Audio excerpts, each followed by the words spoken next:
We're ready to go after 2 years of meeting in Zoom calls. You need to come up with a story. Okay, thanks. Welcome, everybody. It's really good to see everybody in human form for a change instead of through a Zoom call. But after 2 years, which is a long time, so good to see everybody in person. We have an action-packed agenda for tonight, so we'll try to get at it quickly here. So we'll start with the usual question I ask at every meeting, which is I look forward to every month. If anybody's videoing or taping the meeting, could they please make themselves known to the chair? Seeing nobody for the 87th time in a row, we'll move on to the roll call. So we can actually do a roll call now. So I'll start on my left here. Bill Carey. Maureen Piccioni. Bill Monroe. Pete Sampu. Tom O'Neill. Okay. You want to announce yourselves? Yeah, we could do staff. Nina Coleman, Sandy Neck Park Manager. Hannah Lawrence, Sandy Neck Assistant Park Manager. Chris Kelsey, Barnstable Police. Okay, thank you, everybody. So we'll act on the minutes now. Does anybody have any issues with last August's minutes? Any questions, revisions, changes they proposing? I think you mean June minutes, right? I'm sorry, June minutes, right? Move the June 13th minutes. Second. Okay, I almost All forget in how to favor? conduct a vote anymore. All in favor, say aye. Aye. Sorry, minutes are passed as motion. Thank you. Public comment. We have actually have public here. Anybody from the public have anything to say before we get into the agenda? Okay, great, thanks. Now, Bill, did you want to do Carter first then? I think it's completely appropriate. Yeah, let's do that. Allow them to get out of Just here. shake the agenda up a little bit. So Carter, we You ready? listened with great interest about your project, so it's up to you now to tell us how it's going, and we're looking forward to it, so thanks. If I can just give a little Yeah, sure. brief intro for those at home and those that may not be familiar. Carter Hickey from Troop 54 in Centerville has been working over the, back into the spring on his Eagle Scout service project out at Sandy Neck, and he's got a nice presentation ready for you, and he'll tell you about that. But an Eagle Scout service project is something that Sandy Neck has hosted at least a dozen over the years, including mine back in a century and decade we will leave alone. It requires, it's not only, the important thing about a service project is not only that work get done for the community, which is very important, but it's that the scout develops with guidance a project, plans it out, sees it through. And he's been before us, what, twice before or just once? I think it was just once. And did a nice job out there in the camping area. And we welcome Carter to catch us up on where we're at. Oh, and by the way, that is one of Cape Cod's newest Eagle Scouts because he has actually passed his board of review and been named an Eagle Scout by the Cape Cod and Islands Council. So congratulations to you on that. With Carter is Scoutmaster P.J. Richardson and Henry Richardson, who spent most of his summer as a counselor in training up at Camp Squantum in Plymouth. So if he falls asleep, that's okay. Thank you, Carter. Thank you. So hi, everyone. Hope you're all having a good night. So the project's been going well. I finished it up about a month ago. So we did through the plan. We did the water jug at one of my troop camping trips. I forgot the exact date, but we did it out at the campsites. Later, at a later date, we did the picnic tables and bench. If you want to go to the next slide.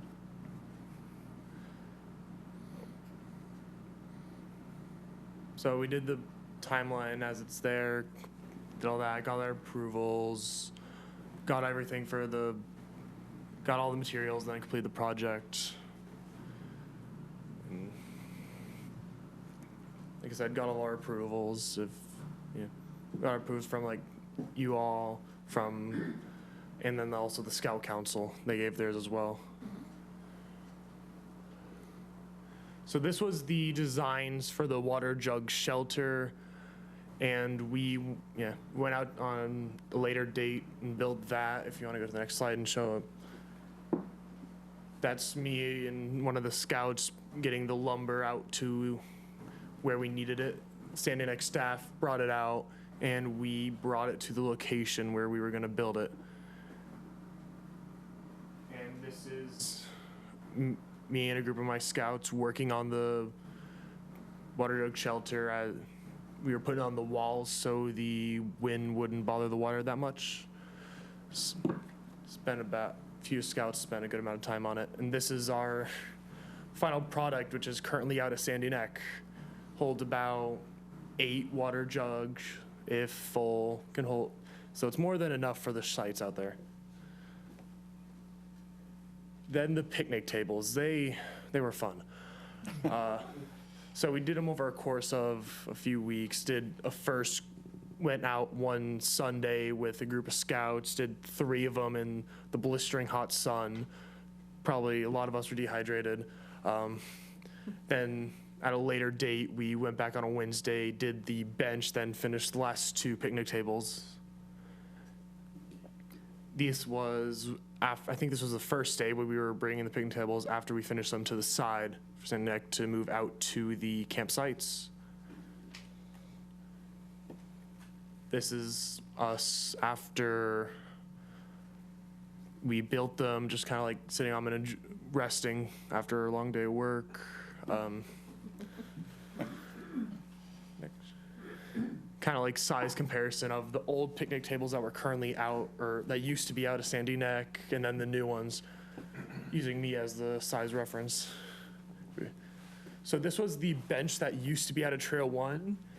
I don't know what Sandy Neck did with it, but it seemed to be aging a bit, so we made a new one that dug deep into the sand. That's it at full height on the right, then on the left, that's it dug into the sand.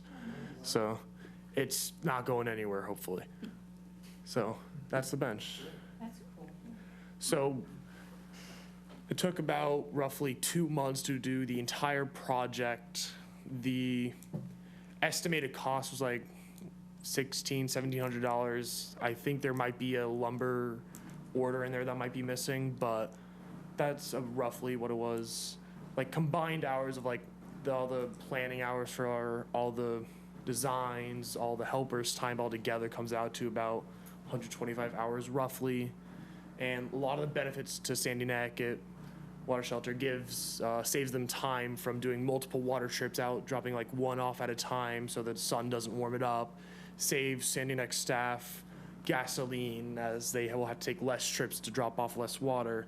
And it also gives people visiting the campsites a less risk of hurting themselves, as some of the ones out there were starting to rot and could soon give way.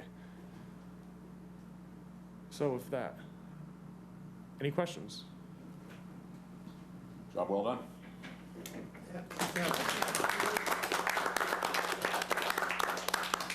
Thanks to the adults supervising this group. It's really impressive, and particularly impressive to have Eagle Scouts coming out of this organization with the frequency that seem to be developing, which is really great. It's a tribute to you guys. Thanks a lot. Appreciate it. Thank you. So if you guys want to head out, you're welcome to. I would also just like to say, too, that I appreciate, as kind of the intermediary with the scouts, hopefully Carter agrees with me, but Hannah did a great job of being fairly new to the process and really being the go-to point person and kept things really going smooth from the town's side of things. So thank you for that involvement. I think you're probably going to be a victim of your success, because there will be other kids coming along that will want to do similar things, and we have no shortage of work, obviously, for them to do. So it's a great pipeline and a great project. Thank you all very much. Okay. Correspondence, I think, is next. I don't have any. Oh, okay. Staff report?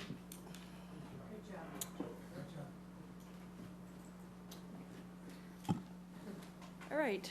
Hannah and I are going to tag team the staff report. But I first wanted to take a minute and acknowledge that we have a new assistant park manager in the house. which is Hannah Lawrence. We were able to secure that position and promote Hannah for the new fiscal year, which was right around the 1st of July.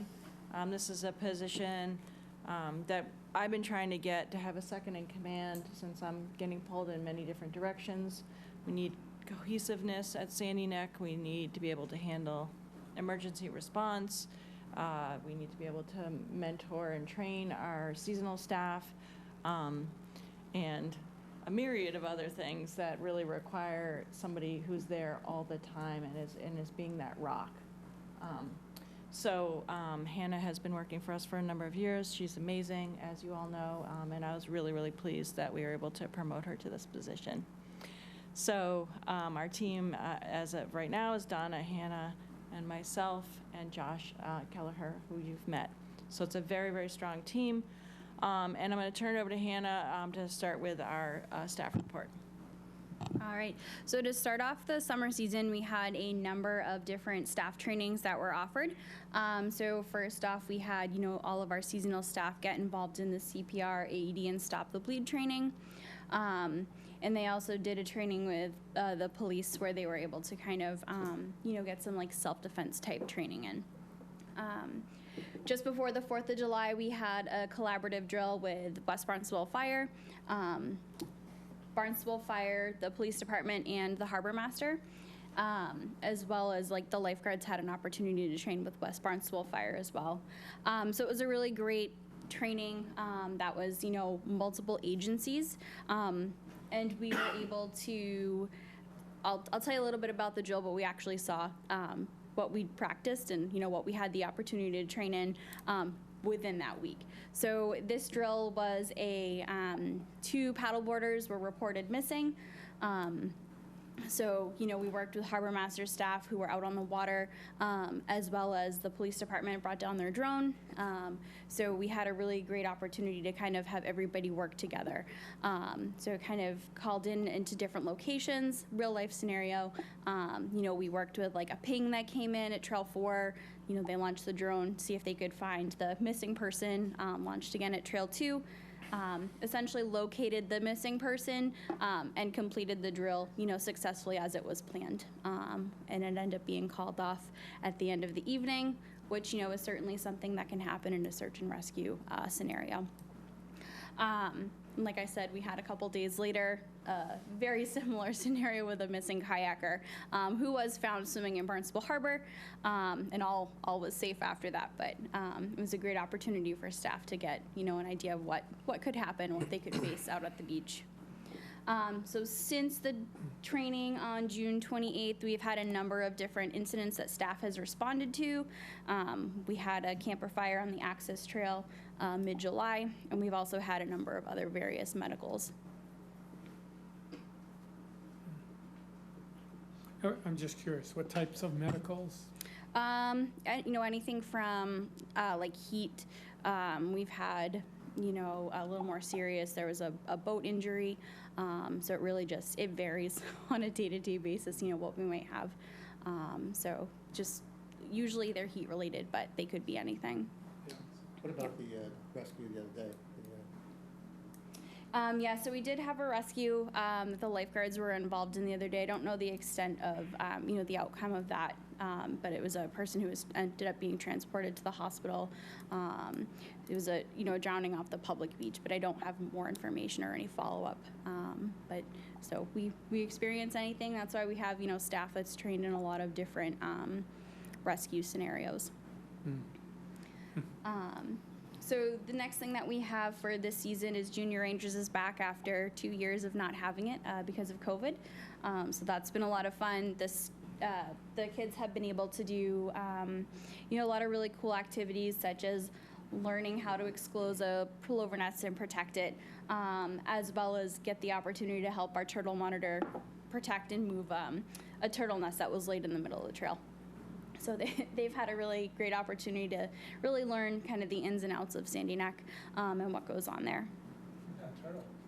Diamondback terrapins.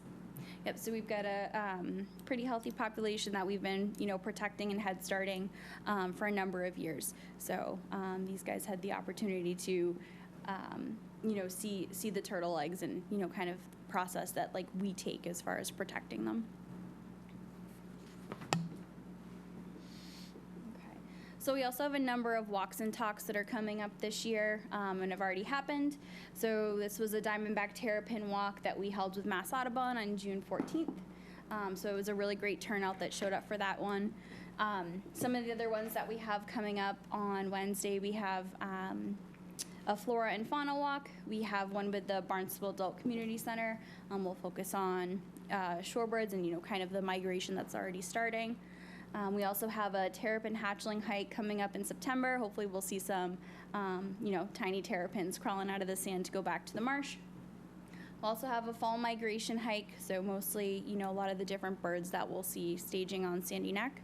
And then we have the Coast Sweep Beach Cleanup coming up in September as well. So that's a really great opportunity for folks who want to help, you know, clean up any of the trash that washes in or, you know, anything left behind from anybody on the beach. Is that So actually those on are- Sunday?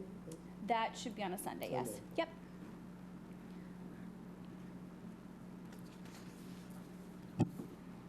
Great, thank you, Hannah. So I will take it from here. I'm going to jump around a little bit, but I do always do, this time of year, I do a plover and tern update. We did miss last month, and I had a lot of material for you at that time, so there's a lot of missed information from the July slide. But I do want to let you know at this point, our closure line, as you know, is at 1.2 miles, and our nest 31, 9B, 1B, and 14A have all fledged. So, in fact, all the plovers on our beach have fledged all the way from the town line to the tip of Sandy Neck. So what we are waiting for at this point is our terns. And as we've talked about before, terns come in and nest after the plovers, which delays opening the beach. And right now we have a pretty healthy tern colony. We're looking at between 10 and 12 pairs of terns right after the closure line. You can see them flying around in the air, making a lot of noise. They have chicks on the ground. There are some eggs on the ground that we believe are not viable, but I really can't speak to that 100% yet. But we're still looking at a bit of time before we'll be able to open the beach past the 1.2-mile marker. So I want. So it's those eggs that we're pretty sure aren't viable, but we're not 100% sure. So the youngest chicks we have on the beach are like a week old, and it takes about 3 to 4 weeks to fledge. So that would be best case scenario. If we have eggs on the beach, then we have a worst case scenario. I will definitely be able to give you more information in the next few weeks.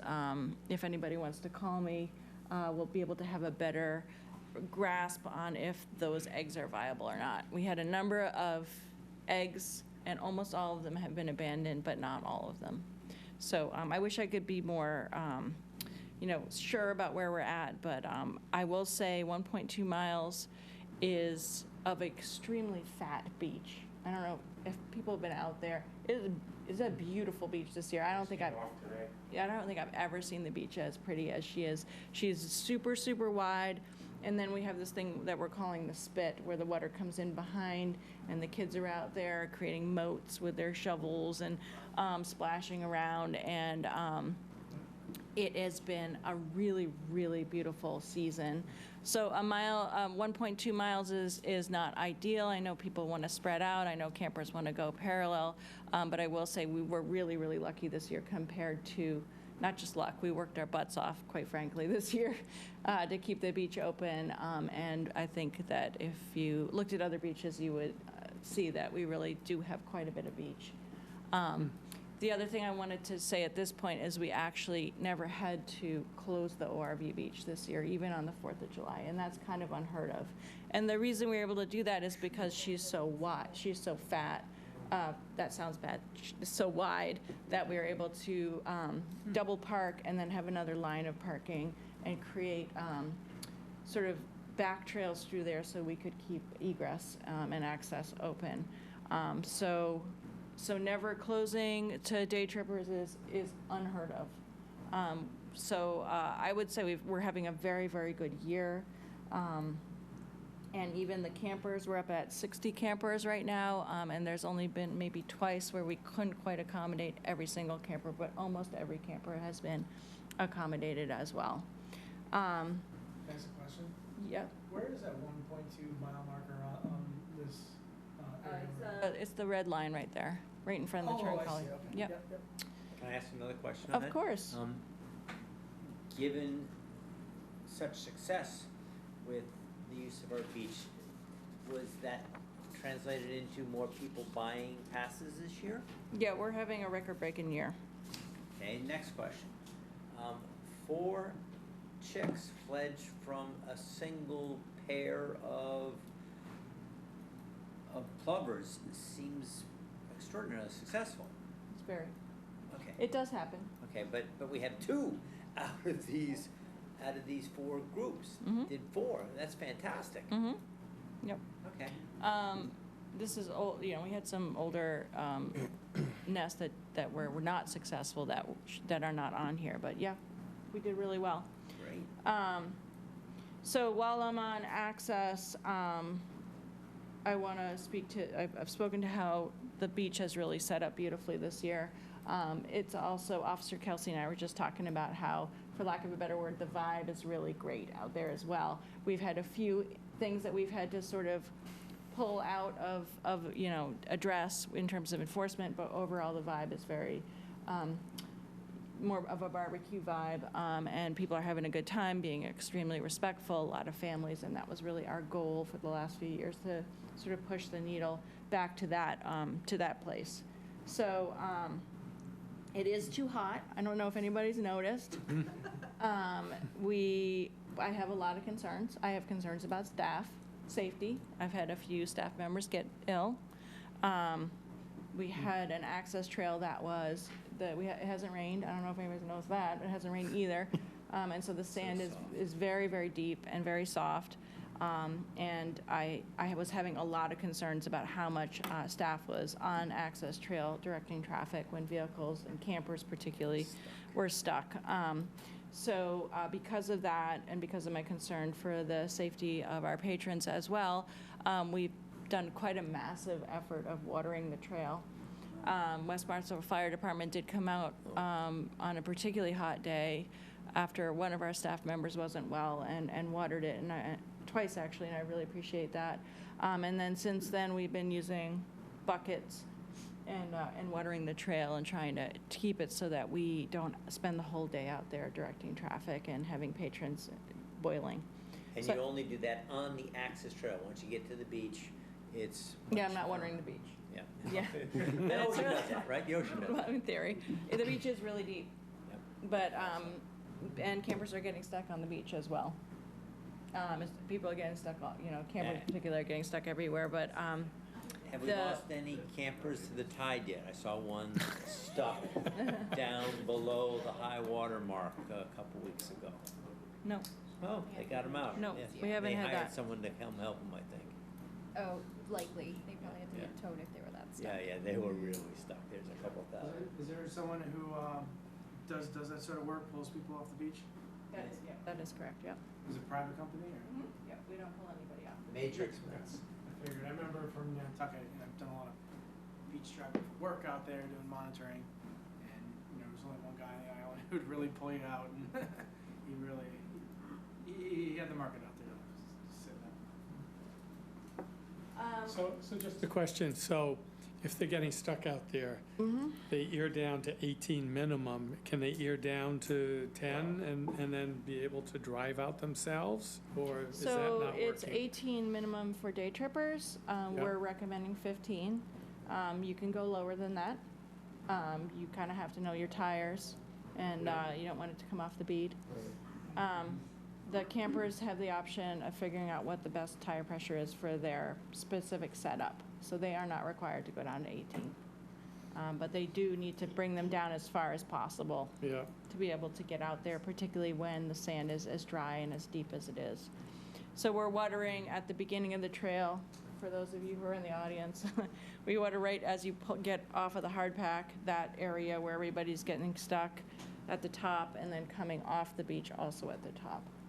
So I want to point out one more thing, which is that staffing is Cape-wide. Nobody's at full staffing, and that we are in the same boat. We're also losing a lot of staff members in the next few weeks, so be kind, be courteous, be patient. The people that are still working are overworked and hot and doing their best. So the next slide, please. I did want to have this. A great white shark did wash up on our beach on the 4th of July, which was super interesting. It was a juvenile. Dr. Scommel did take it apart and check it out, and it was like a 5 to 7 year old animal, and you can see there it was really cool to have a look at that.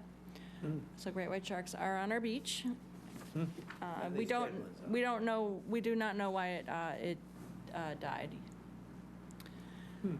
And then Will we know? I mean, if he did in the crops. I can ask, but I think a lot of I'd be times curious, with these right? animals, A we never. juvenile. A lot of times with these animals, we never do know. Like Yeah. when they take apart a whale, our last whale, they were never able to determine that death of that. So, was it rumored that they were gonna put a marker, for the great whites that have been tagged, that was gonna be done on a continuous basis? I heard some talk about that. Instead of, just pulling it at the end of the season and pulling up all the data, for the entire season, that there was gonna be another one put out there that was gonna monitor them continuously. Is that? Yeah, so we have Gonna to be happen? careful about just like throwing rumors out there, right? I'd be happy to answer Yep. that stuff offline and let you know the rumor's not correct. We don't have Okay. that. We have 5 shark buoys that are picking up, not in real time, but picking up data on tagged sharks. And there's 3, there's one at Beach Point, and then sort of 2 closer to where the vehicles are located, and then there's 2 further deeper out. But those shark buoys are collecting the data, and then we have to, Scommel has to go offload that material, and we get it at the end of the season. We don't have any real-time data. Those buoys do exist, and they're in other locations on the Cape and picking up that information. Oh, okay. So finally, I just wanted to show these adorable pictures. On your right is a plover nest. They do exist for those people that don't think they exist. You can see why it's hard to believe that they exist because they're so camouflaged. But we're looking for that track. That's a 4-egg plover nest. And we had 50 plover pairs this year, which is a record in my tenure.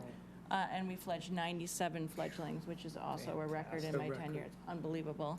So we did very, very well.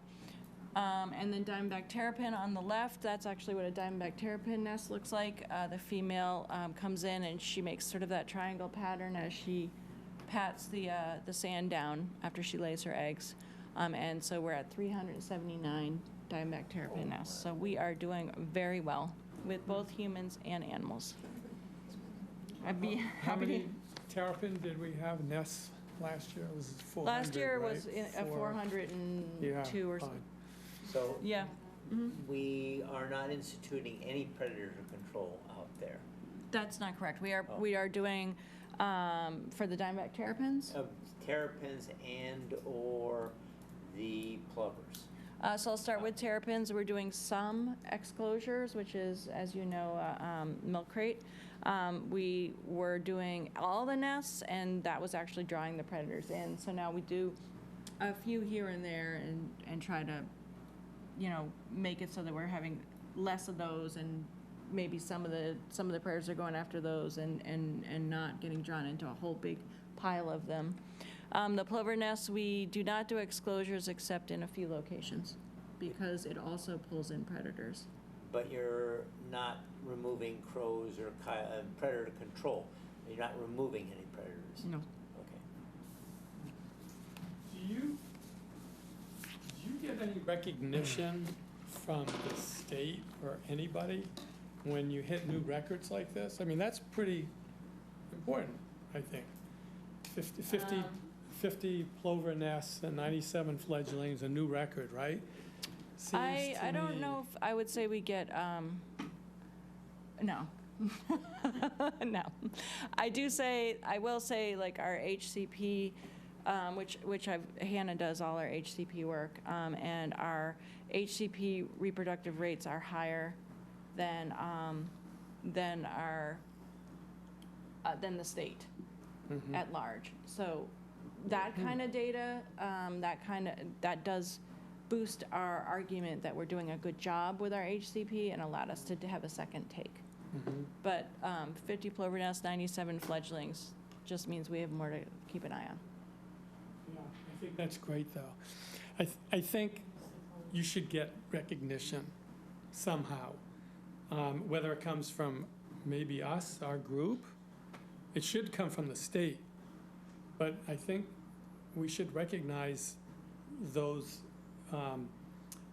when you're able to make a new record like that. I think that's worthy of recognition, and that shows that you're doing a really good job. And, a lot of people have to sacrifice and give up in order to, make that happen. I appreciate that. And, I don't know, I'll just throw that out as a thought, maybe something to talk about, that maybe we should do something there. If nobody else is gonna do it, then we should maybe show some recognition. Try to instigate that recognition coming from somewhere else. I mean, you have to be a little cautious because you can take every segment of someone's job and, start to create recognition, which is very powerful. Yeah. But it needs to come from the right people. And we were maybe too close for that to be as effective as maybe the state, or have to give some thought to it. That's a good idea, I think. And if nothing else, it also, as Nina says, reinforces this whole process of HCPs and takes and keeping ourselves good with the state, so to speak, in terms of managing the beach in a way that we can continue this balance of human and animal use, which is pretty critical. So, Well, perhaps if we're too close, but we make recommendations, we can make recommendations to Mark Ells and say, we find that it's working very well, what we've been doing, after all these years, and here's another milestone that we made. And that will only help next time you go in, I think, for the HCP. And you can say, well, look, we even got recognition and an award because we did such a fantastic job, and it's better than the averages that other towns are that's showing. why coming from the state would be more powerful, because otherwise it's a little self-serving, if it's kind of from the But the local state organization. isn't stepping up to the No, I plate. know, but it might That's be the that we could problem. instigate that. I'll give it some thought. Maybe we could talk to somebody at the state level and say, what's up? You guys going to give us any recognition for not just 1 year, because this stuff, over time, it will be very modular, but, this kind of continuous, which is really the most impressive Yeah. performance when you can do it over time. So let me give it some thought too. I Yeah, better- maybe if we start it, then the state will take it over as some sort of an award program. We won't hold our breath. Okay, well, is that it? Are you done? That's it, thank Okay. you. Yeah, Yes, and thanks. I appreciate, I don't know if I need recognition, the program is really great, and it takes a lot of people, and staff is amazing. But coming here and having you guys be really invested in people doing well out there and the animals doing well out there is really all I need for recognition, so. It's a difficult balance, but as you guys know, but it's critical to the Sandy Neck operating properly, is to have that balance of human use and animals, and somehow making it work. It's not easy. So, okay, we'll move on to old business. Peter, anything you want to talk about? We're going to talk about it in a We're minute. going to talk about it a little bit later. We'll just skip to that. But professional, so I'm really yeah. psyched that Yeah. our addressing a long-term plan for Sandy Neck that addresses sea level rise and coastal erosion is getting renewed attention. Right. Yeah, so we have, just for those that are not familiar, we have kind of three sort of strategic areas that we do focus on. We talk about every meeting, which is conservation, and obviously the economic sustainability is another one, because if we don't have a, if you don't have a business, you don't have a mission. So, and this is a business, it's part of an enterprise account for the town, so it's actually not supported by taxpayer money, it's supported by its fees, so that's important. And then the other aspect, which you saw tonight, which is public outreach and use, which is illustrated by what you saw tonight from the Boy Scouts. So we'll defer that subject to, in terms of economic sustainability, I think what Nina said, they had a great year this year, which is good. Puts extra money in the reserves, and then Lord knows if we had a bad winter with storms, we'll need it for sand. So, so we'll look forward to that. But anything else you want to talk about, Bill, in terms of public use and outreach? One quick thing. I mean, Carter pretty much said it all. We've gone on there, and there's at least one more scout in the pipeline. You were already having discussions with.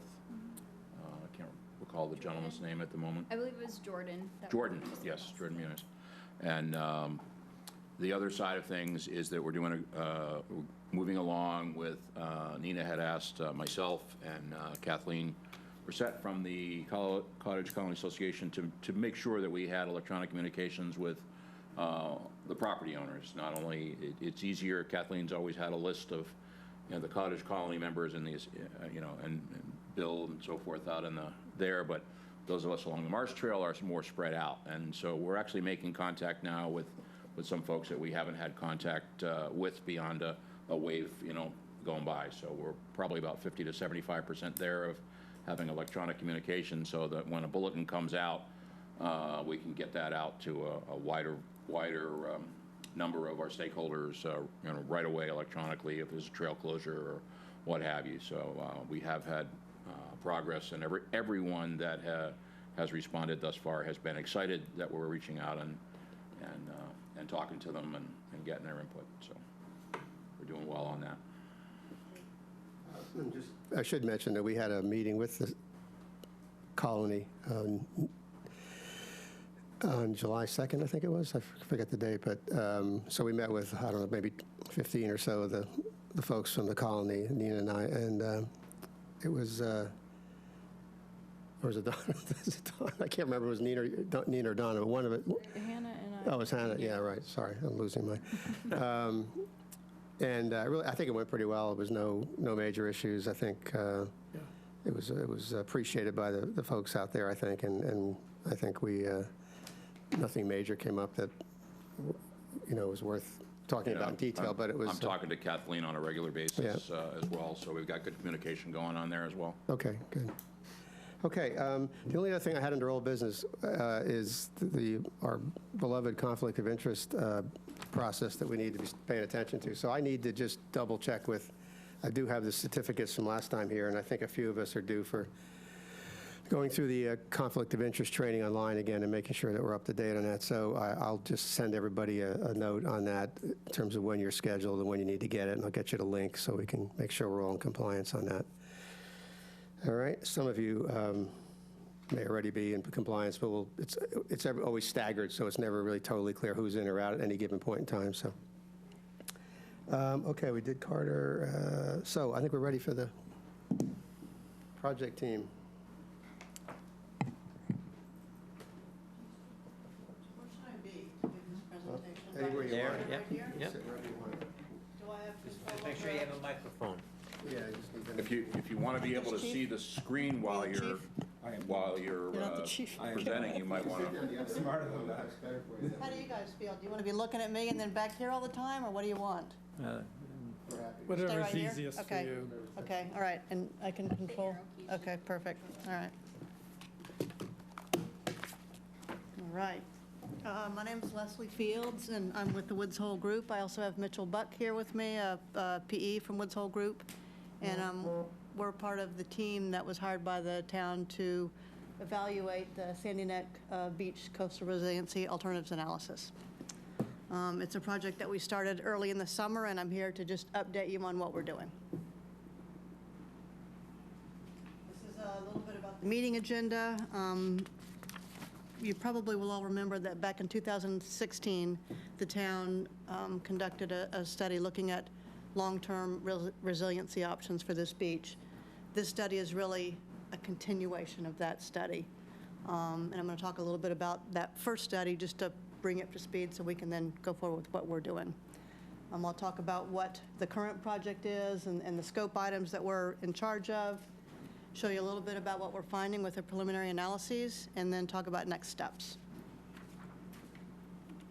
So in terms of that 2016 study, it was a study that was performed by CLE Engineering and Applied Coastal Engineering and Research, and it was funded by a CZM 2016 Coastal Resiliency Grant. And so that study essentially developed conceptual long-term alternatives that would allow the town to continue use of the beach the way it is, kind of in the face of the erosion that you're seeing on the beach. So how do we keep operating this beach given the erosion we've had and will continue to have? The goals of that were to develop alternatives that would be sustainable for 50 years and to have alternatives that were economically viable and permittable and would allow you to continue to operate the current parking lot capacity and public access. So this is a slide that Amber put together. I didn't introduce Amber. Amber's with the town as well, DPW. She's the project manager for this project from the town. So she put this together. I think it's a great illustration of sort of the results of that 2016 study. They looked at 11 different alternatives that are shown on the left. So there were a number of hard engineering structures. There were soft engineering structures they looked at, and then the managed site reconfiguration. So 11 alternatives altogether. And what they did was, after they developed them, they ranked them to see which one would come out, which ones would come out the highest. The criteria they used for the ranking were a benefit-cost ratio, how permittable it was, what level of protection the alternatives provided, and then what sort of benefits they provided for the wetland resources and for the endangered species and wildlife there. And so through that process, that study identified the managed site reconfiguration as the top option. That was, I guess, a recommendation that was given to the town, and then I'm to understand that the town didn't proceed with any further evaluation or go to the next design level for that alternative. Already missed. All right, so now on to the project that we're working on. It is a collaborative effort. Our team is Woods Hole Group, and we're doing the environmental permitting, hopefully eventually, coastal processes analysis, and then we brought along some engineers from Ty and Bond who are doing the civil engineering work. So they're working on the parking lot design and stormwater management. And then we also brought in some specialists from Goddard Consulting who are doing the endangered species and threatened and endangered species analyses and surveys. So as I said, we have a contract that we started work in May. And then this is just a list of the tasks that we're in charge of and the task numbers out to the right. So we're reviewing and updating that 2016 list of alternatives. We are going to have the town select from those alternatives 3 top priority alternatives. And we will sort of enhance the designs for those 3 alternatives. We have, once we have those 3 alternatives, we'll have a series of meetings with the regulatory agencies to see what sort of comments and you know, feedback we can get from those agencies. We've got 2 public meetings scheduled to roll this out to the public. And then finally, we'll present this or prepare a final project alternatives report. And then we also got funded for task 2.1, which is surveys, so topographic and endangered species surveys. So just a little bit on the surveys. Yeah, so we did topographic surveys of the beach. We collected elevations of all the infrastructure and utilities out there at the beach. We updated the wetland delineations from 2016. And then Goddard was out updating the habitat surveys, primarily for the Plymouth gentian, which is shown in that upper right picture. Just identifying those areas. That's a protected species that's out on the beach. I don't think it was included in the 2016 study. So that's something that's new. And then they're also just, collecting all the information that Nina has on all the other endangered species and protected species that are out there on the site. Okay, in terms of reviewing and updating the alternatives. So we were asked to look at 6 different alternatives that were in the 2016 study. The first one is the stone revetment. So that's one hard shoreline protection solution that we were asked to look at. That's what's pictured here. We don't have like a mouse, do we? Maybe, is this a mouse? No, I mean like that I can point to the screen. Is that what this does or no? It's got a pointer in it, I'm pretty sure. This has a pointer? I'm afraid to touch it. Yeah. Okay, now forget it, it's all right. All right, so you can see the footprint of the stone revetment on top and a cross-section on the bottom. So that came from the 2016 study. The next one we were asked to look at was alternative 3, which is the bioengineered slope stabilization. It's essentially coir bags filled with sand. And so here again, that's the footprint that's shown on the top picture. It's basically just in front of the entire parking lot and then a cross-section down below. So that's coir bags and then covered with sand. And then we were also asked to look at all 4 of the managed site reconfiguration alternatives. That's 5A through 5D. And what I'm showing here is alternative 5D, which I believe was the preferred alternative that I guess you guys chose and put forward. We suggested that. You suggested that, okay, yeah. So what that site reconfiguration is essentially is pulling the parking lot back landward of where it currently is, the lower parking lot, and then building a dune, enhancing a dune in the area where the current parking lot is. And then some of the variations on that, like this 5D, brought the ORV trail sort of around, excuse me. So instead of through here, where it goes now, it brought it around the back side of the parking lot and out to the beach this way. And there were some other sort of nuances. There was a dune here with some trees for sheltering the headlights from the neighborhoods nearby. So we were asked to look at those 6 alternatives.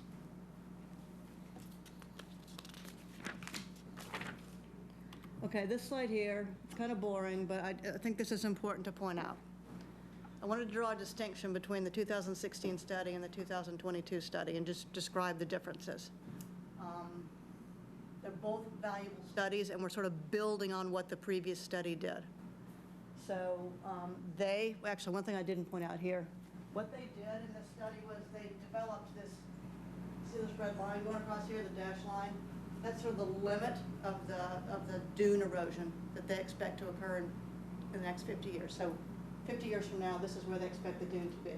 And the existing parking lot is sort of out here.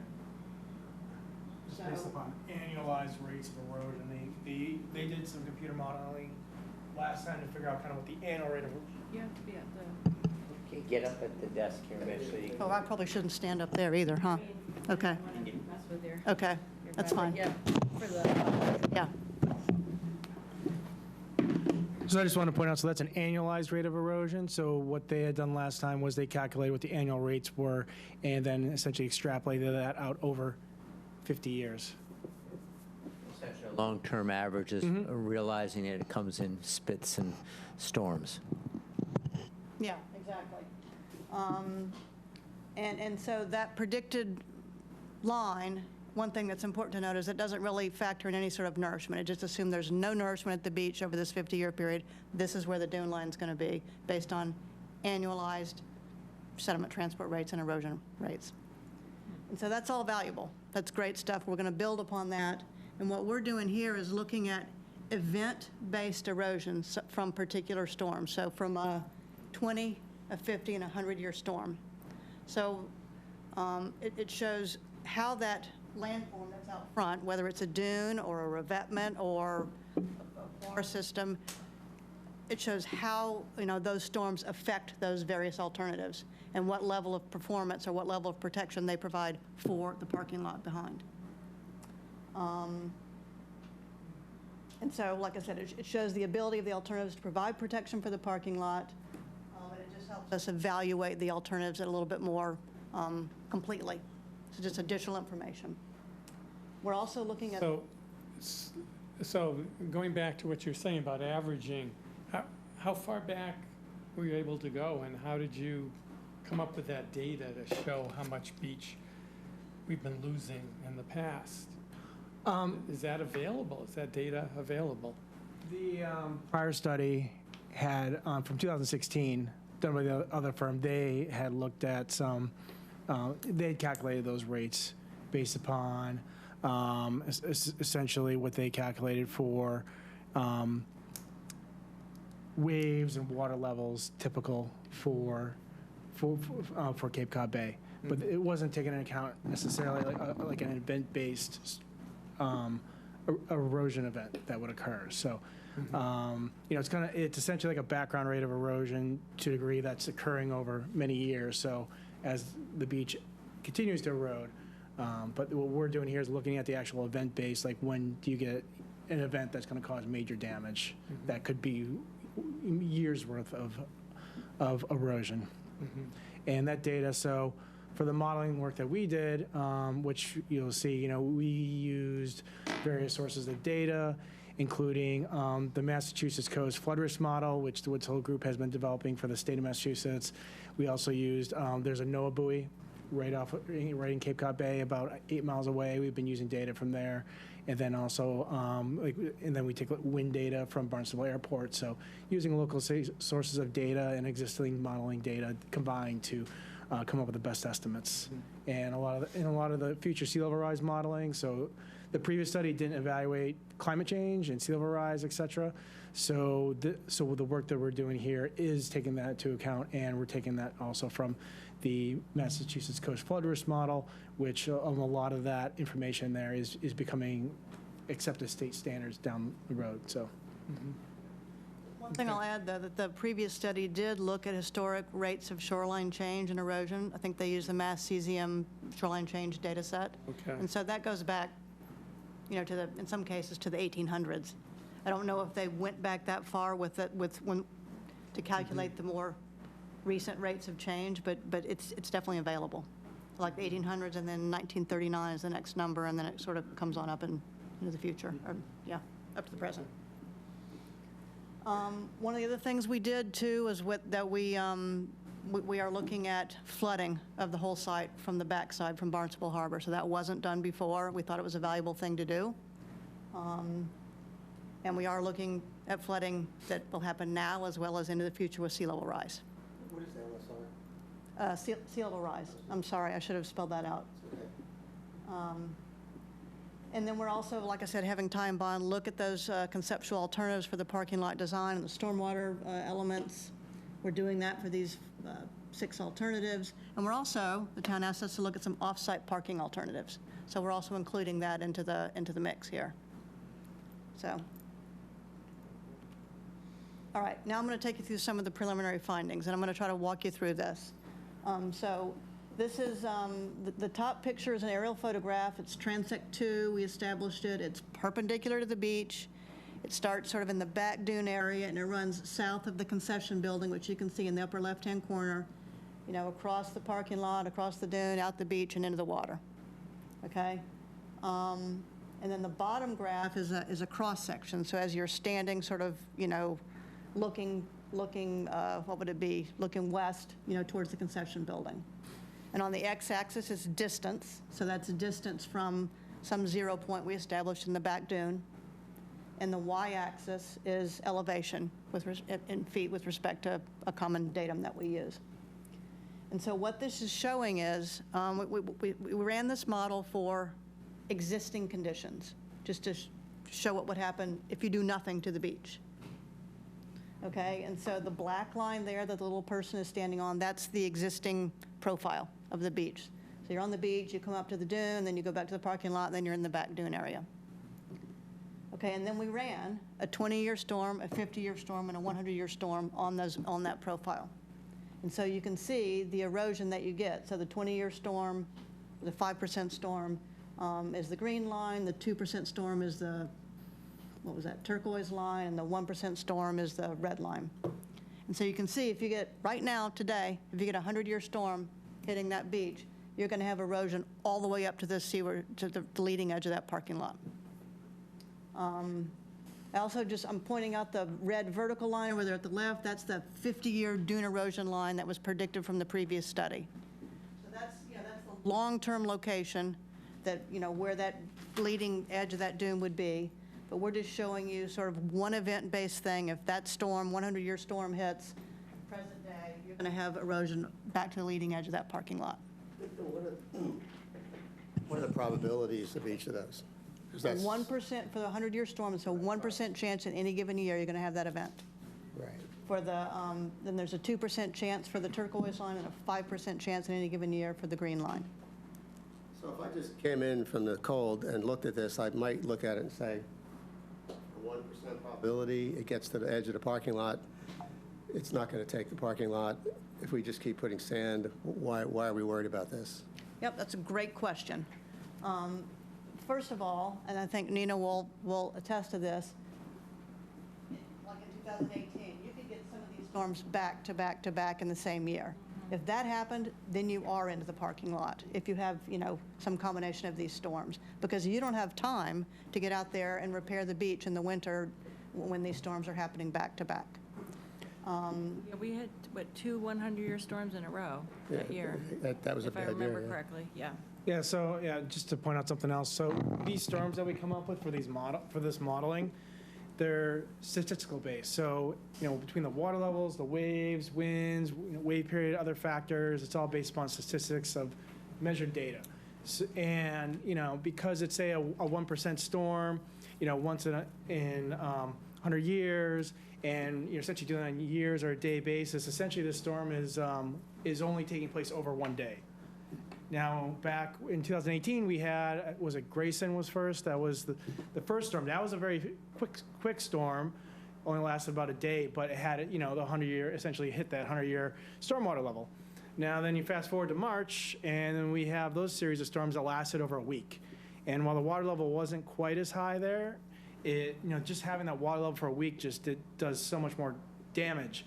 And just having that back-to-back within a short period of time, it just didn't leave much time for, other areas or wouldn't leave much time to respond to. Such as, Bush Point, you didn't have much time to respond between those storms to nurse those areas, so. It takes time to actually go through the procurement process and getting the contractor, here and doing the work. It takes time for the sand to bed in, too, because it's soft sand just gets taken away quicker than. For sure, and then, sorry. Sorry, go ahead, Pete. I would guess, I teach this stuff in Sturgis over here. I would guess that this percentages are based on historical percentages. It doesn't really take into account increased frequency of storm events, increased intensity, and the 100-year, I bet, isn't relating to expected sea level rise. No, but the next two slides. I'm waiting for it. I'm waiting for that. Good. Well, let her go then, Pete, let her go. Okay, so this is present day, a 100-year storm, okay? Then we've got, this is 2030, so with expected sea level rise in 2030, as well as increased wave activity and storm intensity. Cool. Okay, so now you can see the 100-year storm is impacting the parking lot, and that 2% storm is coming close to it. Okay? Now we're going to 2050. Same thing. Now both of those, 1% and 2% storms are impacting the parking lot. And now we're in 2070. So all storms are impacting the parking lot. We can't keep the parking lot there. So what this tells us is that the take-home message from these slides right here, the last few I showed you, is that, the parking lot is vulnerable to damages from storms right now. And you guys and the town are right to sort of take a proactive approach and try to figure out how best to manage this, given, what's coming to us in the future.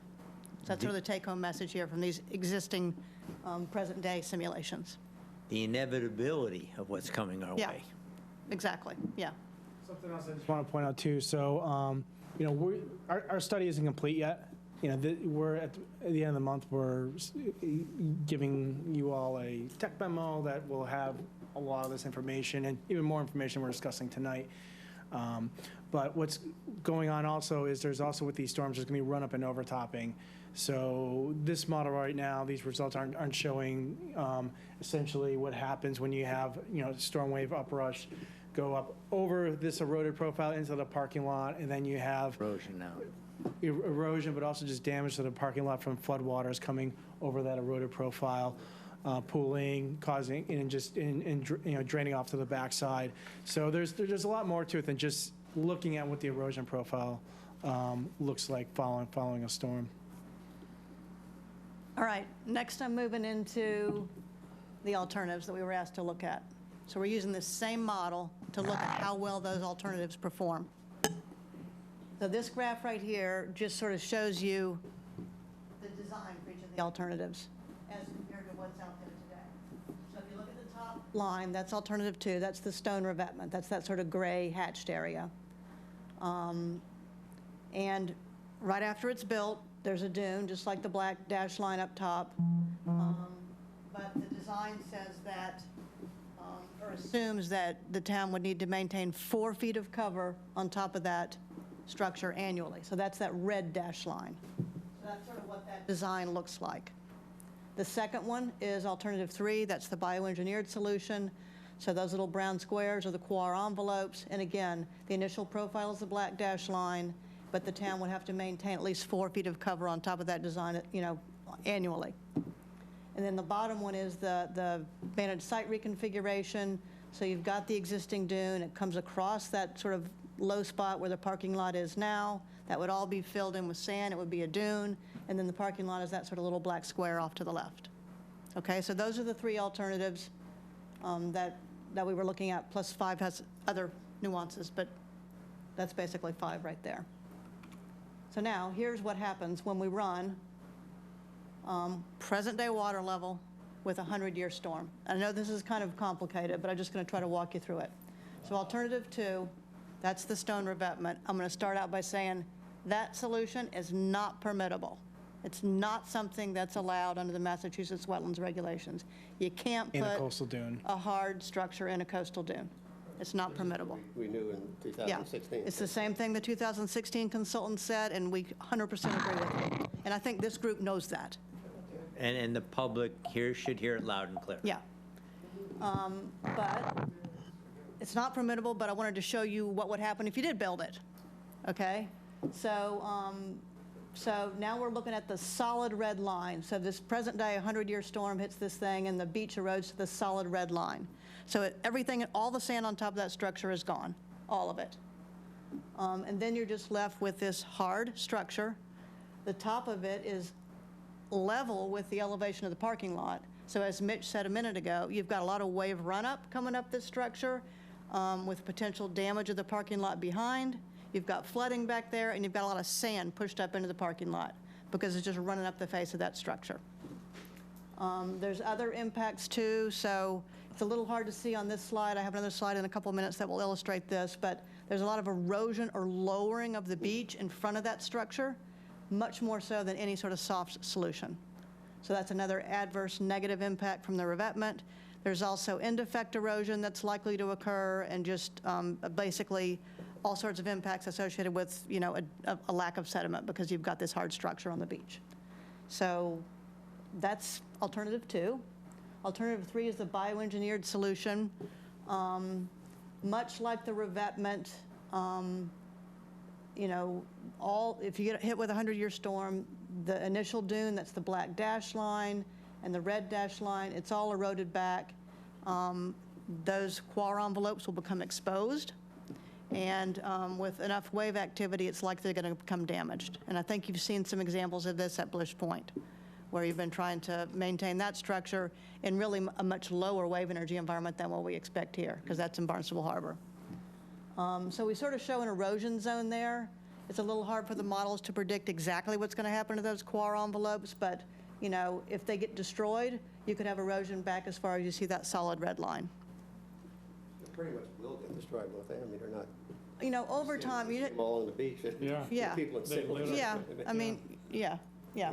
Yeah, I mean, with Bush Point, you know, got heavily damaged in March 2018 and January storms, and, you know, we went out and looked at that for the town, and said, you know, we gave them some options and said, you know, just keep putting sand on it for now, and just, and it has lasted until now, but now the beach has gotten narrowed, but, you know, the structure itself, after getting initially damaged, has held mostly to this point, It's a you very would say. constrained site, given sea level rise and where the Mhm. dune is, and maintaining that sand over the core backs. It's I very mean, constrained. initially, we weren't sure if it was going to last much past, you know, It's at the end of its 2018. useful You may want to grab the mic sorry. too. Oh. just- Yeah, Amber, come on, Yeah. contribute. Just commenting on Blish Point, essentially that solution, which was coir bags with sand nourishment over the front of it, is at the end of its useful life. It was installed back in 2015. It's been about 5-7 years. That's the extent of the useful life for that. But it's a overall very constrained site, given that sea level rise has creeped up a little bit and where the dune is nourished to. It makes it actually very hard to work within the permitted area. At this point. And so, you know, just looking at that site is one example of you know, maintaining where the dune is and using coir bags. It just becomes a challenge for those who have to maintain it in the long run. Amber, could you identify yourself for the public? Thank you. Amber Unruh, Town of Barnstable, Department of Public Works, Senior Project Manager. All right, so if we look at the bottom graph, that's alternative 5, that's the managed site reconfiguration. And so you can see some erosion of the dune with a 100-year storm. But even after the 100-year storm, you've got almost 100 feet of dune before, you know, as a buffer to that new relocated parking lot. So that's what we see with present-day water levels, 100-year storm. This is just another version of that. So this is in 2070 with another 100-year storm. Again, you know, the revetment looks much the same as it did in 2030, but the beach is much lower. The quar, you've got a much wider erosion zone that goes into the parking lot. And still with a managed retreat option or with a site reconfiguration option, you've still got about 60 feet of dune left, you know, in front of that relocated parking lot. So I have another question, which is hopefully it will be taken the right way, but what do other towns do? What is the best practice in terms of managing? We were trying to manage uncertainty, right? I mean, we have no clue if a storm's going to be tomorrow or 5 years from now, so you're really just trying to use, you know, to your point, data over time and make some guesses as to what. But what do other, two questions. One is, what do other towns do? What is best practice in terms of, I mean, do 80% of the towns use 50-year storms, or do they all use 100-year storms? And is there a 200-year storm that could wipe all of this out in the same sort of time frame potentially, because it is uncertain? So how do you decide, if I'm the town manager, I'm going to ask you, how do you decide what criteria you use to make these projections? Because if you pick 20-year storms, we don't do anything. If you pick 100-year storms, 200, we panic. So how do we, as a business, how do you decide what point you kind of pick a catastrophe that could happen and use that as a basis for spending money? I mean, that's kind of my business person coming through here, but I mean, that's, I respect the question that someone like Mark would ask, and I would ask if I was, running a town. So how do you, what's the best practice on this, and how do we, kind of factor in these various storms that, depending upon which one you pick, kind of presents a project versus another one you pick and there's no project? Good question. And I don't think that you just pick one storm and go with that. It's a combination. It's all this information. It's all got to be synthesized and used in helping the town make the decision.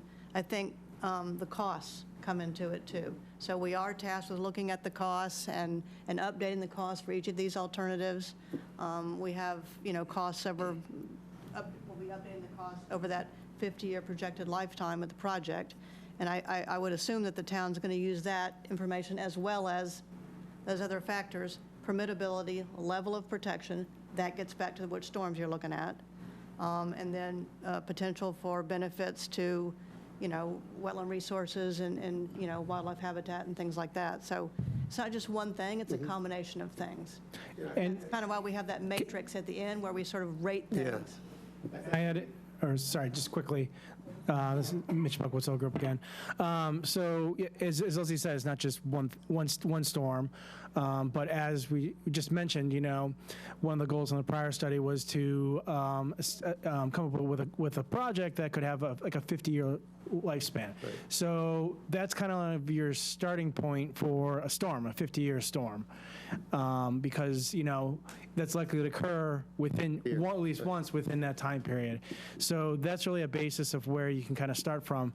Now with the 1% storm, that's in Massachusetts Storm of Record, and it's also for the FEMA flood maps. That's the criteria that they use to develop the flood maps, which certainly play a role with Sandy Neck just in terms of where you can put infrastructure and what you can do. So those are two really good storms or time periods that essentially get looked at that help kind of pick through the data to decide what to use here.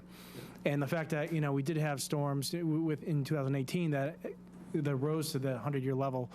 That really tells us that that's a storm that we really need to take seriously in terms of moving forward here.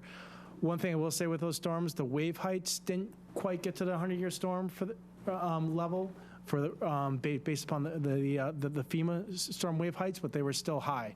So they could have even been worse. So just something to keep in mind. Just a message for the project, because there's at least 3 or 4 of us in this room that were here in 2016. And it does, as you said, Leslie, correctly, that at the end of the day, despite what date, almost no matter what data you have, depending upon how serious it is, or urgent it is, there's always the risk versus cost issue for a business. And I'm just wondering, are we going to be in any different place with any different data now than we were, except, it was 7 years ago? What circumstances have changed at the other end, in terms of the town's view of this project versus 100 other they have to manage. There's only so much capital, so it gets distributed in some way based on risk and urgency or whatever. But so it's just something to think of as we go through this, I think, is to keep in mind that, because we've been through this. And I think at the time it happened last time, I guess, I don't know, but I would imagine part of the issue was the town decided this isn't a huge risk compared to other risks they have to deal with, and they put the cash, elsewhere. I don't know that for a fact, but I'd probably give it a pretty good guess. Yeah, Pete. Yeah, I've been involved with that 216 before it even came out, and I spoke with every town councilor that would speak to me. And frankly, I had town councilors back in 2016, 2017, 2018 that refused to even consider the science behind this. Given my science background, it's extraordinarily frustrating because I agree with Leslie here. This is a pretty straightforward cost-benefit analysis. You can't go with a 20-year. That's like silly. 50-year at the minimum, that's what we're going for. And we have experienced the 100-year. And the expectation from the best available science is that it won't be 100-year. It'll be it'll change every 60 years, our 1% frequency. We don't know. It was an abject refusal to accept the science by many of our town councilors. Well, as we said last time, many times through the process, our job is to put the options together. Nina and her team, the town, people that are working on this, the board. Our job is to, say, look, we have a strategic role to advise the town to say we think there's things that could present risk to the town. Here's some options for solving them, and then over to you. Basically, it's then up to the town to look at this against all its other capital requirements and make a decision on as I said, on the risk versus the reward. So I feel a little bit like Yogi Berra, deja vu all over again a little bit, And I'm trying to, so because of that, I'm thinking, we need to think about how maybe we need to do a better job of presenting this as we go along to get because you got a town managed by, what is it, how many town councilors we have? I don't even know, 15, 16? So you're 13. So you got the town management structure, and they've got 13 or 14 other people with all their own interests in different segments of the town that have, responsibility for making these capital decisions. So this is a complex. It's not how a typical company would work, I can tell you. So it's a complex change management issue to get this kind of a project through a town, I think. So we just have to think about that, I think, as we go through it. And we've developed Tom, I have a some- quick question. oh, I go ahead. apologize. Is there a way to find out exactly what was the barrier last time? Because I think in order to improve our presentation this time, it would be important to understand the barrier with the town from the 2016 project. Yeah, I mean, I think part of it, I think, was that there was a little bit of, I'll just give you my own opinion. Part of it was, I think, there was a lot of people, a number of people involved that kept thinking that we should just build a stone wall or just move sand from the end of Sandy Neck. I mean, there were all these suggestions. And despite the fact that we were telling them that they're not permittable, they were held beliefs, that these things could be done. And that just became a problem, I think, a little bit. But I think it was more than that. I think there was my sense was they wanted a little bit more depth on some of these alternatives, a little bit more nuance to some of the alternatives, maybe, as opposed to, there's like 3 or 4. So I don't know for sure, but I don't know that we'd ever get to the answer there. But because a lot of the town council, by the way, has changed, right? I mean, there's a number of new members, so we have another element of change management because there's probably half of them that have never heard this project before. Yeah, and I would agree with that. I think we need to be really careful that we're not looking too backwards at this moment. I think this is a really great sort of 3-dimensional look at these alternatives, whereas before it was maybe a little more 2-dimensional. So I think a lot of this material is just strengthening the analysis, and I just think we need to be careful that we're not getting back in the weeds where we were, and hopefully we can just move forward from this position. Yeah, Bill. No, this is all good discussion, but I sense that you have more presentations, so I was just hoping that we could let you keep going with what you got going there. Yeah, for sure. So just quick summary, take home, revetment, not permittable. Quar, we might be able to enhance that design somewhat to make it protective for some short period of time, but you're going to be faced with a lot of maintenance and reconstruction costs, which we're going to look at and compare with all the other costs for all the other alternatives. Alternative 5 provides lots of buffer for the relocated parking lot. Okay, this is just real quick here. This, I just wanted to show you, this compares erosion in 2050 caused by a 100-year storm between the existing profile, alternative 2, and alternative 5. So the existing profile is that black dash line, and then the solid black line is where the beach would erode into the parking lot in 2050 with a 100-year storm if you do nothing. If you build that revetment, that's the green line. You're going to get erosion back to the green line, but you see how much further down the beach drops, 5 feet lower than it is with the other 2 alternatives. So that's just an illustration of one of the really negative impacts of having a hard coastal engineering structure out there on the beach. So I thought that was interesting. All right, moving on. Now we're looking at flooding impacts. We just got a few more slides to go. So these are results from the Massachusetts flood risk model that the Woods Hole Group developed for the entire state for Mass DOT. And they show the probability of inundation, so probabilities of inundation in any given year. Okay? So this, for example, is probabilities today with current sea level rates. You can see the gatehouse and the garage down there in the lower left of this left figure. You can see the parking lot and concession building up on the top. So what this is saying is that right now, today, the gatehouse and the garage are vulnerable to flooding. Almost, yeah, you do know that, yeah. Almost annually, and maybe even like up to the, say, 30% chance in any given year. So I forgot to talk about the color bar at the bottom. If it's dark, it's 100% chance of flooding in any given year. If you move over to the left with a sort of pink or peach color, that's 0.1% in any given year. That's about a 1,000-year storm. Okay? So those 2 buildings down there right now are vulnerable. You already know that. These graphics, I'm going to say, do show the concession building vulnerable to flooding. We did go in there and take some elevations of the actual building and know that it's actually much higher than, you know, the flood levels that are shown here. So it's not vulnerable now or in 2050 or in 2070. It's high enough, okay? Even though these graphics are showing that it's in that flood zone. Okay, then this is 2030.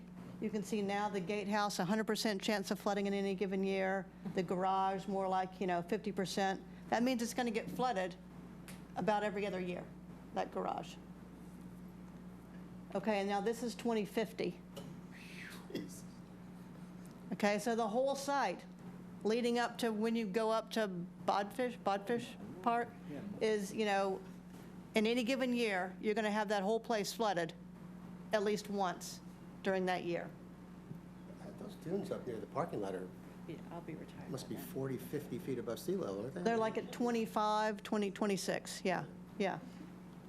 So that's what you got. So what we use this for is to sort of help us determine, you know, which buildings are vulnerable and what the flood levels are, and if we're going to relocate those buildings, we're going to make a recommendation for that. If we are, you know, where do we want to put them and what elevations do they have to be at? Or do you want to Where would you flood-proof put them? There's- We've got some ideas. Yeah, Okay. yeah. So that's what we're seeing here. And then, okay, that But did- let me just yeah. clarify something, though. You're saying flood risk model. That's also taking into account velocity, right? The velocity from a storm with big waves. It's not just sea level rise. Yeah, no, it's, yeah. This is a severe storm. Yeah, it's a hydrodynamic model, probabilistic model that takes into account, you know, sea level rise and hydrodynamics associated with that, as well as waves. The high tide, is that high tide? So you can This is the take elevation down of the flood level. It But at sort high of, tide or low a tide? bad storm would take down a sand dune. 10 feet tide. Could wash out and erode a big Yeah. enough sand dune just from the velocity of the waves. okay, that's a really good point, and I do want to point that out. These graphics are mainly only depicting flooding from Barnstable Harbor. They do not, we're not going to say they're accurate up there along the beach where we know there's going to be erosion of that dune, so there could be flooding coming from that side too that's not depicted here. Okay, so this is just flooding from Barnstable Harbor. So, you know, we're using these graphics to help us decide where to site the buildings and what elevations to place them at. I don't know why that flood pathways thing isn't showing, but I'm going to this one right here. Sunny day flooding. I thought this was really interesting, okay? This was in the newspaper today and. It was? and, yeah. Okay. Actually, it was in the Wall Street Journal, Yeah, it was, too. yeah. I was gonna send you guys a picked up copy on of it a that. couple Didn't get around places. to it. So what this is showing right here is that it's flooding at mean high water, so spring high tide, once a month, presently in 2030, in 2050, and 2070. So what I see when I look at this is that gatehouse and the garage, well, mainly the gatehouse and the road going to the beach, are going to be flooded once a month, every month in 2050. So you're not going to be able to get in there and, you know, on that one high tide in 2050 on that day, and maybe the day before and the day after. So this also gives us information to make recommendations on where to locate those buildings. And also sort of to help you guys decide when you need to do the relocation. Doesn't have to be tomorrow, you know, but the town needs to plan for these things. So if it's 2050, you know, start building your revenue sources and whatnot for, you know, whatever, 2040 or, you know, whenever. But it's got to be a phased sort of thing, or can be a phased thing. The one slide that didn't show up is my flood pathways thing, which I'm just going to stand up real quick. Right in there. So we know the water is coming in that way. There's a flood pathway that allows the water to come in. So one thing we see from that is it helps us make recommendations on, okay, what can we do about this flooding? Do we want to build some sort of a natural dune that will prevent that flooding from going that way? Or maybe you still want to get flooding into that spadefoot toad habitat that's purple on this diagram, but, you know, but we want to keep it off the road. So we build the berm sort of along the edge of the road and sort of direct it where we want it to go.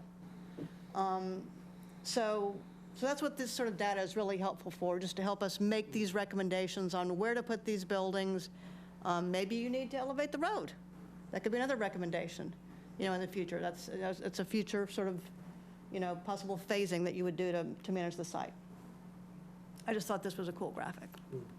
It's terrifying. It is kind of terrifying, yeah. Yeah. When it got flooded last time, that's where it came in from. It Yeah, came yeah. in pretty from much. that side, Yeah. It only went that Yeah, little area so, there. It didn't yeah, go. all of that, like, really delicate and important Three times in ecology. that winter? Or was it Yeah. just twice? Twice. Twice? Yeah, I saw pictures. It's biblical when it comes in. Yeah, Nina says it's coming in at fast, too. speed. Very Yeah. fast. And what happened in those storms too is you had it from both sides. You actually, Yeah. there was some great video that Nina's staff had, that it was meeting in the middle. It was coming in down below the gatehouse, and it was also coming directly up the access trail. True. The access trail was like a Class 3 whitewater.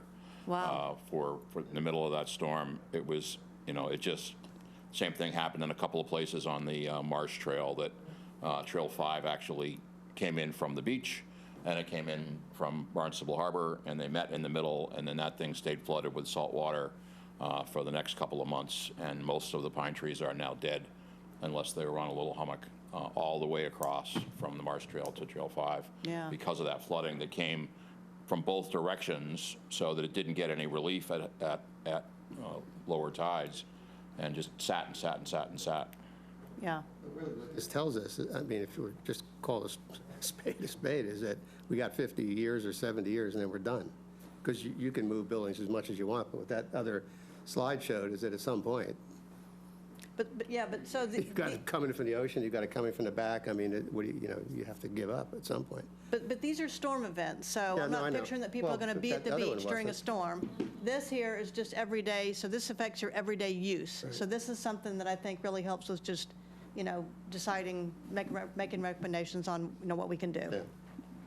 That, So- to me, that says a lot right there, because you can see where it's coming in, Yeah. and there are ways, Yeah. berming it, but that we do at Trail 5 already, because Trail 5 was starting to right. flood every, once a month. And so we've actually created artificial dunes to keep it from starting that path. And then once it starts the path, it just Then that could steamrolls be- it down. That could be pushing water towards this end if you're, Well, yeah, I mean, I just think it's really interesting, and it really does look like the storms from 2018. All of those wetlands were heavily impacted by salt water.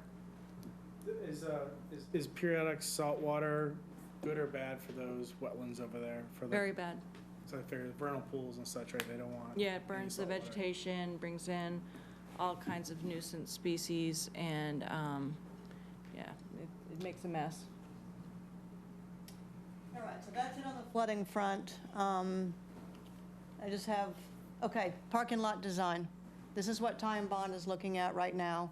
I don't have any graphics to show you of what they're doing, but we had a really terrific meeting with staff a week or so ago out on site to hear about ways in which we could improve upon this alternative 5D.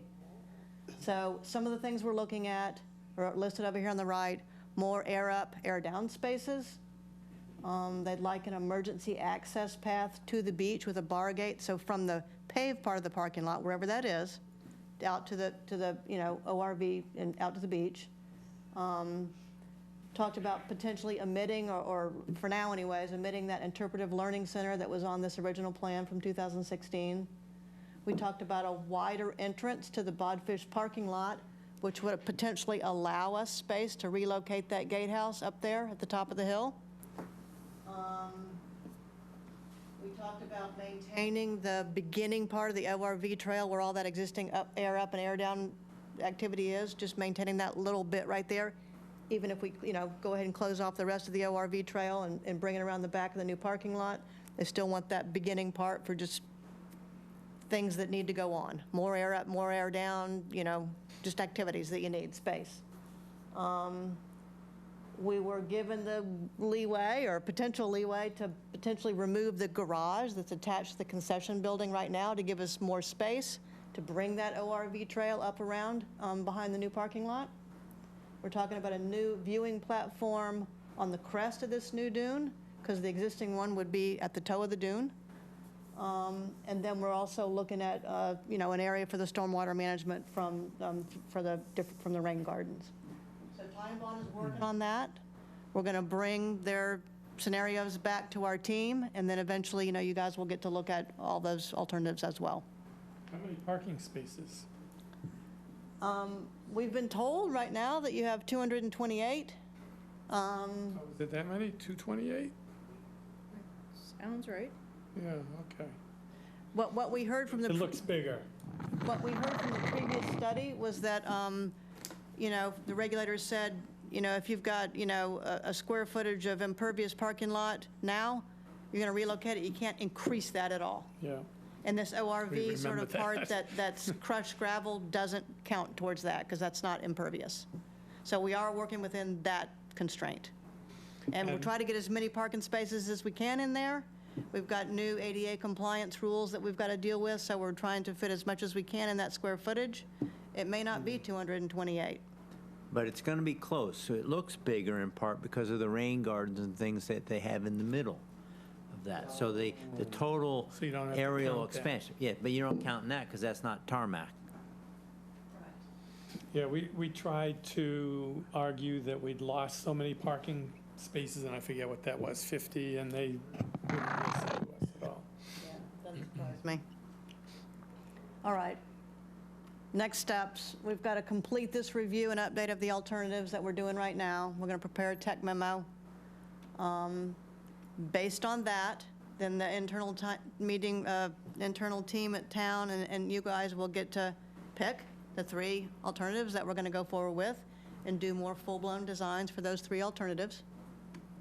Once we have those, we're going to plan those meetings with regulatory agencies. And we're going to schedule 2 public meetings. And then we're going to write this final report that describes all the work we've done, and we'll rank the 3 alternatives, sort of using these criteria here. The same ones really that they used last time. I think I added a butter impacts, but it's the same sort of scheme as last time. And then this is a schedule. This is ambitious, guys. It's super fast. So right now we're having this meeting August 8th. We are planning to have our tech memo done the 3rd week in August. Will be, let's see, what are my notes about these meetings? So the September 7th meeting is a meeting internally with the team to sort of look at all the alternatives and review the draft tech memo and hopefully pick 3 alternatives.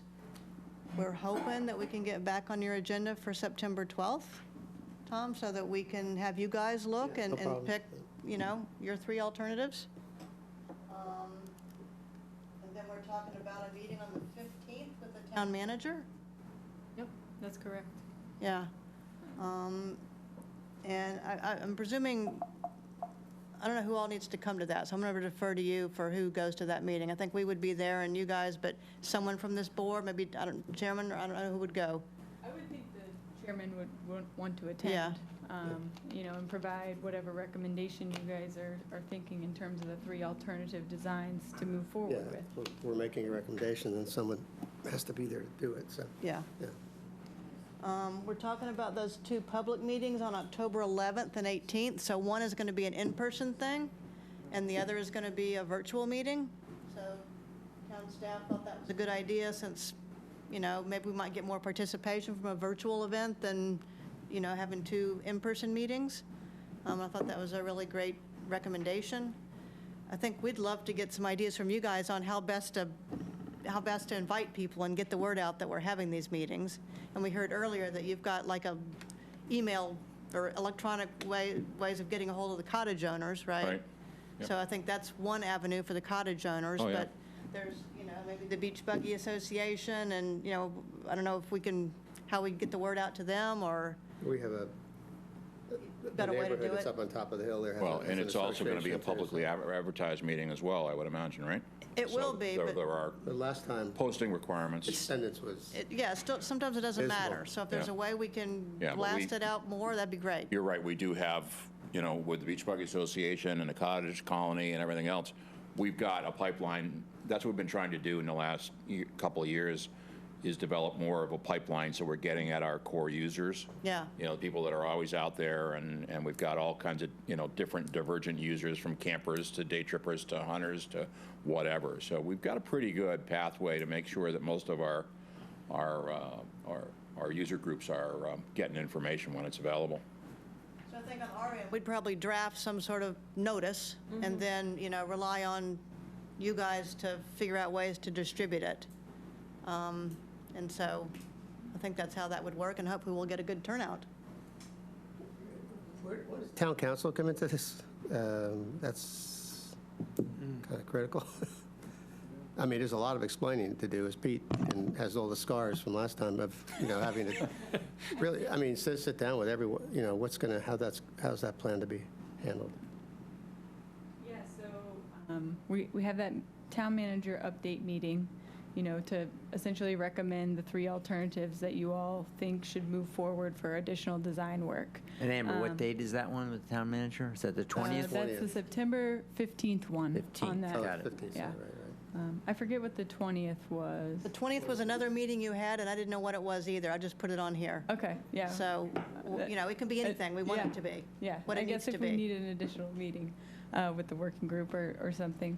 But essentially, we'd recommend those alternate designs, get feedback from him, and then move forward with the preliminary permitting discussions with the permitting agencies and move forward with the final project alternatives analysis update and have that, packaged into one report. We could then distribute that publicly even to town councilors. They're more than welcome to attend the public meetings that we intend to have and provide their feedback there. But we are actually funded through survey and actually preliminary design is on our current contract. Yeah, we are, yeah. So we could get through preliminary design with the current contract before we need to go back to town council. I'm assuming that nothing will be presented to, I'm just sorry if I got this out of sequence, nothing will be presented to Mark until, if it's not permittable, right? It's sort of an obvious question, I guess, but it sounded like you were, if some of these alternatives are not permittable, then we're not going to present them as options, right? So Yeah, we've included them in this analysis Right. as a hypothetical scenario. Right. It often is brought up because it does occur a lot on our coastlines where there was already infrastructure existing, I think 1978 or something like that. You're allowed to armor your seashore. It's in front of conservation and everything. Right. If you have a property that existed prior to, 78. You're allowed to 78. armor a bank Right, if right, it's right. pre-78, and not a dune. And certainly not a Dune in an Right, right. ACEC. Oh, as gosh, well. no, of course Yeah. not. Yeah. Maybe that clarification. Yeah. Bank. So it's really important to bring up because so many people raise that Yeah. as the option. Yeah. You can look down the coastline and see examples of it. right. And there was some recent armoring done in Barnstable, right on the harbor, so. But I don't think the groups that are picking the top 3 alternatives are going to pick that. Yeah, okay. So whatever we present to the town manager, we can describe to him why alternative 2 is not permittable, and that's why it wasn't picked as one of the top 3. Right. So we're not going to make that mistake of recommending. No, I'm just trying to think Alternative. of the sequence of getting this thing approved, that's the change management part, which is oftentimes underthought in a big project. So it's, Mark, it's the town council, how do you get that in sequence, what's the right sequence? How do you get these people, all those people have to vote on this ultimately, right? I mean, it's. So are we missing a meeting with town council on this schedule? I guess we could go and do an update in front of the entire town council. We'd have to get on the agenda, and we'd have to talk to town manager and I think, town council president and vice president about whether or not they would like that to happen. Yeah, And then, It'll be after I the think that town driving might manager come has. from the town manager. yeah, So after Yeah. the 15th meeting, then maybe he can decide if Yeah. he thinks we should go before town council, Yeah, I and if would so, when? let Mark direct that. That's his decision. Right, It's not necessarily ours. right. Okay, I'd let Mark decide that. okay. Maybe that's what the 20th meeting, it's just a floating meeting that could be with town council. yeah. Is that a recommendation this board would be making? Is that something Well, like that happening? Possibly, I don't think we're making it now. Okay. You mean in terms of the sequence or the meeting, or? Just, would you guys be making a recommendation that we plan a meeting, in front of the town council, assuming town manager approves? I think you should contemplate that in your schedule, Associated yeah. with these alternatives. Yeah. But it should be something that Mark kind of guides, Yeah. because it'll be presumably him that's supporting it or not, so, it's going to be his deal, so. Leslie and Mitch, fantastic job. Yeah, good. You really, Yeah, it's good. really did some innovative analysis here. Really impressed. Thank you. Yeah, They're always good, pictures communicate so much, especially when you're dealing with science. yeah, it's hard. Just, content, trying to figure it out in your head, but you can see a picture, it just really makes it easier to Yeah. understand. I appreciate your time and just bearing with me through the presentation. Sometimes it can get dry, but seems like I kept you all interested and engaged, so We're that's into good. this stuff, believe it or not. So. Yeah, I think also we have to talk about the economics of it. yeah, Price tag. And I think Mark Ells would want to talk to the town accountant to have a deeper discussion on the costs and what the probability is going to be. I think that's going to be key to it. I mean, that was key last time, right? They wanted to take the lowest cost. And I think, Projects, so the Yeah. cost is going to be a huge issue, but that has to be really understood, and the numbers have to be good. So we have That's all- why I would say you need to also run the numbers by the town accountant. Are you working, Amanda, with the accounting, finance people on this, or? are you connected? Amber and, no. I'm sorry. Right, I had another meeting with someone named Director of Amanda today. Finance. so we do have all the cost information from the 2016 study, and we are tasked with updating that. So bringing those numbers up to current, standards and whatnot, and Ty and Bond's doing those opinion of probable costs. So that will be included in all this. And including the continuing Yes, for expenses 50 to years. maintain, yes. Yep, that's all in there. So, Okay, thanks, sorry that took so long. that's okay, it was It was worth it. worth it, yeah. All right.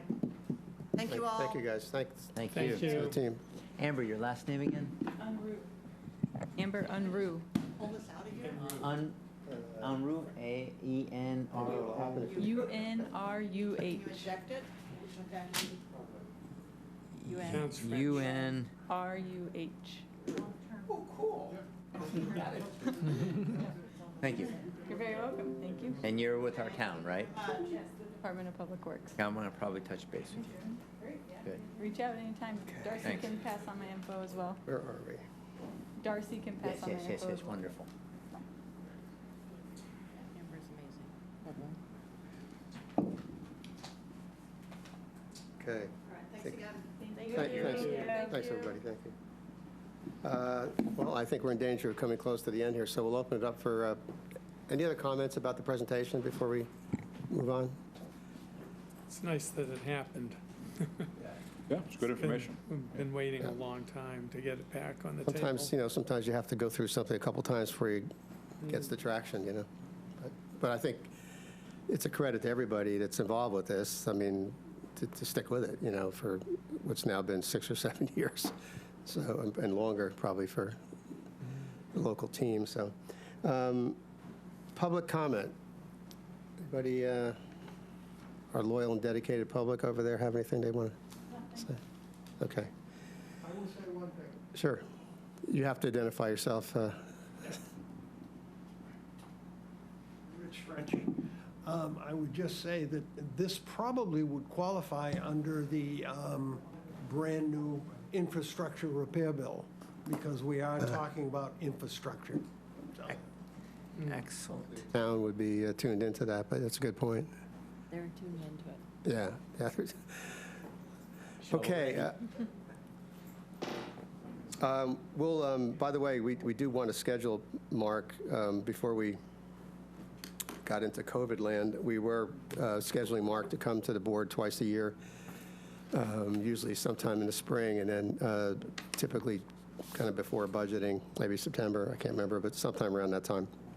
I think it's important that we have Mark here a couple times a year to talk to him, get his insight, direction, kind of get a sense of how things that we're talking about fit into the overall picture in Barnstable, which is key to have that context. So we need to get that scheduled. I'm just looking at this myriad of meetings coming up, so I'm not sure how we'll squeeze that in, but we'll see what we can do to get him in. It might be a little later this year, so I do have that on my radar screen to get that scheduled. So, any other comments? We'll look for a motion to adjourn. So moved. Second. All in favor? Aye. Guys, thanks a lot, appreciate it. You wait. Yeah.